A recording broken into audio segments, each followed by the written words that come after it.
So in terms of ways that money can come to you, prosperity, so there's working for money or even inspired working for money. So we like the way this conversation's going already, and we want to hit it off. We like it so much. Because before we go there, and we'll go there with you if you want to, Yep. and there's nothing wrong with going where you think you want to go, really. But what we're talking about is this movement from the vortex where it's unseen into the bank account where it is seen. In other words, this transfer from vibration into material. Mm-hmm. So this is what we're really talking about. So when you say you started to lay out the ways that that can happen, and we want you to understand there is an infinite array of ways that you are not even considering, that you couldn't even possibly consider. In other words, at best, you can make a bulky general list, but when you get tuned into this and the ideas start flowing, the flow of energy and the flow of economics, the flow of prosperity, unlimited resources. Look even at your economics of today and think about how robust it is in comparison with 100 years ago. And 100 years ago, no one could have conceived of the avenues through which the abundance flows, or the height to which the abundance has swollen, or the degree to which the abundance affects the details of your life experience, you see. So let's not make a puny little list. Let's just call it unlimited and open ourselves to the ideas that are ripe for the plucking now. I guess my question is, in other words, I was going down a list of things that sort of fit inside my rational mind, in my ability to conceive. Because you can equate the action with the receiving. Right. Yeah. So I'm asking about how to open myself up more, be more receptive to unseen and by saying things magical like, things. There are way more ways than I can think of right now. And putting myself in a corner where I lay out 5 things is limiting. I'm not going to do that anymore. I'm going to accept the unlimitedness of it. I'm going to accept the ripeness of ideas that I'm about to receive. It's hard for a doer, isn't it? Yes. It's hard for somebody who's used to just getting in and doing it. And it's annoying when you do and others don't do. It's just annoying when you do and others don't do. But those who are really doing aren't doing. Those that are really receiving have got this vibrational flow going. Now just answer this as you believe it to be. There's only a slight trap here for you.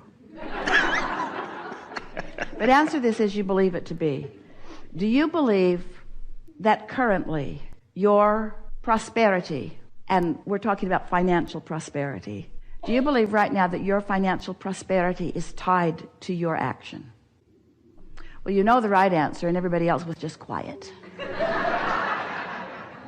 Because most of you would say, well, this is how I earn my living. I exchange this action for this income. And so let us lay the trap a little tighter for you. If you stopped doing today what you've been doing, would your money flow tomorrow the way it's been flowing? Is there anybody out there? If you didn't go to work tomorrow, would your money flow? And if you didn't go to work tomorrow, for those of you who, if you don't go to work tomorrow and don't do what you usually do, and your money doesn't flow, then what? Then what? In other words, does your money feel dependent on your action? So, thank you for being honest. Well, for most, that's normal in your economy of today, isn't it? That you have trained yourself or been hired to do something in exchange, or you've positioned yourself to do something in exchange. Economics is about that, isn't it? It's about providing service for one another. Aren't your economics all about your interaction with each other? Here's another question for you. If there was no one else on the planet, would your business or means of making money be necessary? If there were no one else to participate with you in any way, goods or services, would there be any reason for you to provide them? Can you step back far enough to acknowledge that your interaction with one another is what the basis of economics is all about? Can you step far enough back to acknowledge that economy rests on, rides on, depends on, at the basis of is serving one another in some way? do you believe that the ways to serve one another have all been figured out? No. Do you believe that there are desires in the ethers, on the minds, the lips, the hopes and dreams of the masses that are still to be discovered? Do you believe that you have the ability to position yourself as you choose to be the beneficiary of the satisfaction of serving others? We tricked you, didn't we? Because what we want you to embrace first is that your economics and how they flow to you are about the energy that you are flowing outward to others. In other words, it's what you're offering, what you're receiving and what you're offering are the same. They are vibrationally equivalent. And if you can think in terms of the service that you're offering, now we offer that word carefully because you misunderstand it every time someone uses the word. But in this conversation that we're having, where we've agreed that economics is all about serving one another, in other words, it's what it all is, then as you acknowledge that your contribution, what you are offering to this mix, is of value to others, once you go there, now your understanding of economics is in a whole new place that can serve you in a whole new way. So now we'll ask you, are you there yet? Do you acknowledge that it is your service to others? So now, in what ways do you serve? You were going to make a short list a little while ago, but in what ways do you serve others? You serve others by getting energy flowing. You serve others by tapping into the stream of infinite intelligence. You serve others by tuning in, tapping in to the frequency, this high power frequency. You serve others by understanding the path of least resistance. You serve others by being wobble free. You serve others by tapping in, not just to infinite intelligence, but to infinite prosperity, to infinite abundance of energy, to infinite ideas. If you're serving others, then isn't it the idea that really is at the basis of most service, you see?